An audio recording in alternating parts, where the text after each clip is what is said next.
സങ്കീർത്തനം 21. യഹോവ രാജാവ് നിന്റെ ബലത്തിൽ സന്തോഷിക്കുന്നു, നിന്റെ രക്ഷയിൽ ഞാൻ ഏറ്റവും ഉല്ലസിക്കുന്നു. അവന്റെ ഹൃദയത്തിലെ ആഗ്രഹം നീ അവന് നൽകി, അവന്റെ അധരങ്ങളുടെ യാചന നിഷേധിച്ചതുമില്ല. നന്മയുടെ അനുഗ്രഹങ്ങളാൽ നീ അവനെ എതിരേറ്റു. തങ്ക കിരീടത്തെ അവന്റെ തലയിൽ വെക്കുന്നു. അവൻ നിന്നോട് ജീവനായി അപേക്ഷിച്ചു, നീ അവന് കൊടുത്തു എന്നേക്കുമുള്ള ദീർഘായുസ്സിനെ തന്നെ. നിന്റെ രക്ഷയാൽ അവന്റെ മഹത്വം വലിയത്, മാനവും തേജസ്സും നീ അവനെ അണിയിച്ചു. നീ അവനെ എന്നേക്കും അനുഗ്രഹം സമൃദ്ധിയാക്കുന്നു. നിന്റെ സന്നിധിയിലെ സന്തോഷം കൊണ്ടും അവനെ ആനന്ദിപ്പിക്കുന്നു. രാജാവ് യഹോവയിൽ ആശ്രയിക്കുന്നു, അത്യുന്നതന്റെ കാരുണ്യം കൊണ്ട് അവൻ കുലുങ്ങാതിരിക്കും.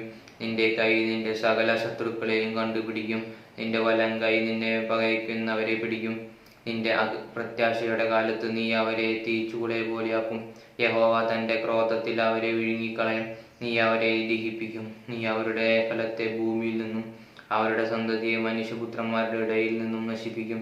അവർ നിനക്ക് വിരോധമായി ദോഷം വിചാരിച്ച് തങ്ങളാൽ സാധിക്കാത്ത ഒരു ഉപായം നിരൂപിച്ചു. നീ അവരെ പുറംകാട്ടുമാറാക്കും. അവരുടെ മുഖത്തിനു നേരെ അസ്ത്രം ഞാണിന്മേൽ തൊടുക്കും. യഹോവ നിന്റെ ശക്തിയിൽ ഉയർന്നിരിക്കണമേ. ഞങ്ങൾ പാടി നിന്റെ ബലത്തെ സ്തുതിക്കും. ആമേൻ.